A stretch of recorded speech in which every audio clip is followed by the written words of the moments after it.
Dati, ini-isnab-isnab, mga lamang loob na ngayon, lamang tiyan na rin, pampalasa sa mga paborito nating sabaw, lalo na ngayong tag-ulan. Solve! Matatakam ka ba kung ito ang maka-eye to eye mo sa mesa? Ang main ingredient kasi ng sabaw na ito, tila ba tinititigan ka? Mata ng baka! Marami man ang napapapikit sa putahing ito. Ito pa rin ang sinasadya ng mga suki ni Roming sa kanyang kainan sa Davao City. Bullseye daw kasi talaga sa sarap ang kanyang bullseye soup. Pasintado talaga dahil pag nakasubok na yung customer, binabalikan nila.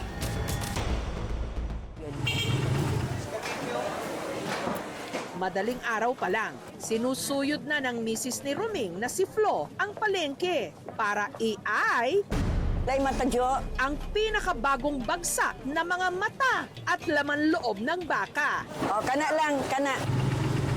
Ang mga pinamili ni Flo, nilinis ni Roming. I-brush natin ang steel wool para mas matanggal ang mga dumi. At saka pinakuluan sa loob ng 3 oras. Kailangan tanggalin natin itong bula kasi medyo madumi ito. At dahil malasa na raw talaga ang mata ng baka, wala na raw masyadong isasahog dito. Lalagyan lang ng kaunting asin at betchin. Maya-maya lang, ready to serve na ang mainit-init pang bullseye soup. 100 pesos kada serving. Nakakawala ng pagod pag kumakain kami dito. Mata ba to? Mata yan. Mata? Malaban sa sili. Sa isang magdamag, nakakaubos si na Roming ng 50 hanggang 100 kilos na mata ng baka. Yung sa City Hall, pulis, dito yan sila, nagakain sila. Nang dahil sa kanyang bullseye soup, ang dating special guard na si Roming napagtapos ang kanyang 3 anak. Sa Fountain Fair po, na pagsisikap, nakasunod na kami na sana namin. Noon, first floor lang kami, hanggang kumikita na talaga kami, marami-rami na yung mga customer namin. Naglagay na kami ng 3rd floor. Ang essential element ng pagkaing Ilocano, kailangan may bitterness, may pait. Kaya nga, pinapaitan. Ang nagpapainit naman sa tag-ulan naming mga taga-norte, ang paborito naming sabaw na madalas naming ginagawang agahan, ang papaitan. Ang madalas na ipinansasahog sa papaitan, laman loob ng kambing o kaya baka. Pero dito sa Kapatan, Tuguegarao, ang nagpapa-espesyal sa kanilang papaitan, lamang loob ng kalabaw na kung tawagin nila, minudensya, specialty ni Orlando. Sa paghahanda nito, dapat malinis daw mabuti ang minudensya.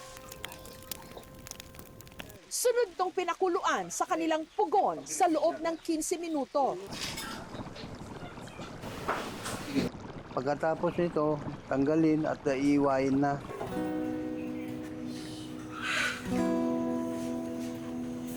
Pag malambot na, yun. Ganito, maiiwan na.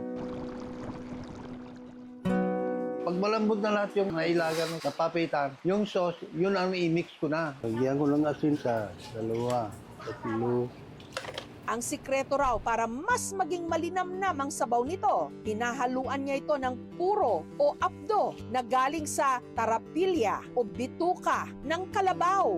Yung sauce, yun nga yung pait ng kalabaw. Wala niyo, 1 o 0. Tama lang sa pait. Mapaparami ka talaga sa kanin. Every Sunday po kami bumabalik po dito, ma'am. Kaya masarap din po kasi fresh din po yung luto. Naging hamon daw ang pagnenegosyo para kay Orlando. Hindi naging madali. Na-stroke yung misis ko. Pagkatapos ako naman ang sumunod. Ang pangalawang kong anak, na-stroke din, namatay. Kaya kahit matanda na ako, hindi ko itong trabaho ko nagluluto ng ganito. Parang may bini ng mga kailangan namin. Ito, nagpasalamat ako dito sa trabaho namin. Yung mga anak ko nag-aaral ng tawa ng Diyos at katapos din sila. Tanghalian ang pila sa kainang ito sa Dumaguete, pirming Blockbuster. Blockbuster kasi ang tinda nila ritong sabaw, nagawa naman sa laman loob ng baka. Ang tawag dito, paklay. Patay daw ang mga nagmamadali. Bago kasi tumatikman, lulutuin muna ito ni Eking sa loob ng 1 oras. Pero ang kanyang mga suki, willing to wait. Inulat kay, ganan man sila, tilaw sa ako niloto. Si Eking kasi tila may pa-live cooking show habang nagluluto. Ngayon na nga, dili ko magluto sa tindahan para nga makita sa mga tao nga limpyo ako niloto o papula-pulao ng ahos o gyutay. Mula kasi sa paggisa ng bawang, Ikaw ilang pag sibuyas ni Kuwes? sibuyas, Luy, ane? Black pepper.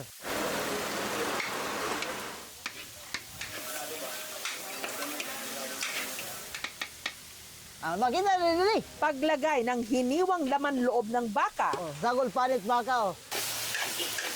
at paghalo ng black beans.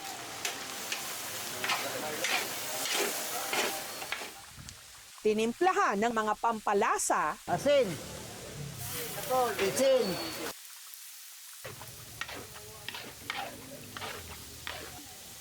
si Eking todo bigay.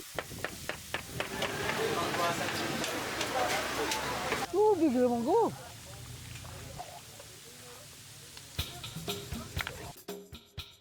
Tulong baklay. Almost 30 minutes bago po ako nakakuha ng order. Worth it naman yung paghintay kasi masarap yung pagkain. 120 pesos kada serving.